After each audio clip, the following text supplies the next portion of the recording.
It kind of comes down to the leaders' thoughts, the leaders' worldview of those churches, right? Who are they listening to? Like you said earlier, it's not that we don't trust science; it's which scientists do we trust, and who's paying the scientists to do the experiments, because that also influences and affects things. I think even to this point, we have a lot of people in America and pastors in America who are accepting I'll call it a leftist agenda that's really against the church. And I think if they bought into that worldview, they do the same thing all over again.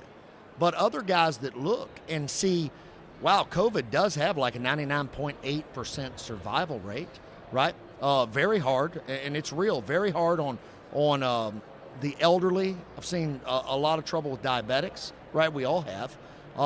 So I think instead of locking down the world and locking down able-bodied, younger people, shutting down church, all of that stuff, I mean, quarantine really, it makes sense to me that we would take care of the people who were most at risk, keep them up and keep the economy going. Our children lost a year of spiritual development. They lost a year of education. Their faces were covered for a year. They're made in the image of God. The rabbis have a doctrine called the divine face. And they say as a kid comes up and he looks at himself in the mirror, she looks at himself in the mirror, they're discovering their worth, that they're made in the image of God.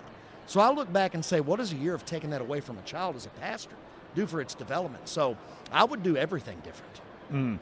And so now, as we're coming out of this, I think that there was a revelatory aspect with respect to the mindset of some of those, and I'm going to really pivot to the current work of Peaceably Gather. That's kind of where I'm going with Yes, this, sir. but we're going to take it in a little bit of an incremental approach.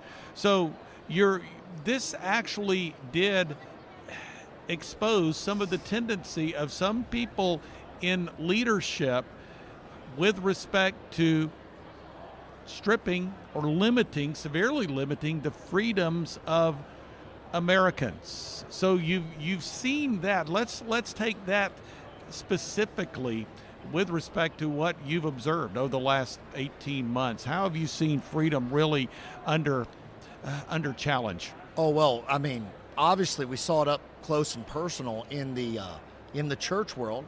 You see it in the small business world. I think now that we're opened up, we're peaceably gathered, but we realize that God gave us a voice, put us in a place to stand up for religious freedom in America.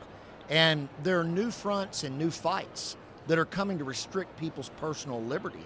I think about things like the Equality Act, right? The Equality Act's coming, and that'll be one of the largest hit jobs on religious liberty that we've ever had in America. And it intends to shut the voice of the pastor, shut the voice of the prophet, shut the voice of the Christian Judeo ethic and kind of who we are as America, to shut it down. And you watch these people that push these agendas.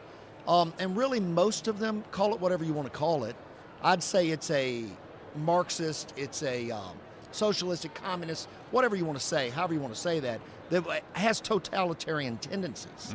And the whole idea is we know better than you know, right? We are in charge. We are the king, you are the peasant, and you will do as we say. And so it was obvious which people in political power made these things more difficult around the nation. Just look at who governed the states. See how the state was governed? Or you could look at places that had great freedom and did very well. I mean, the stats weren't that different.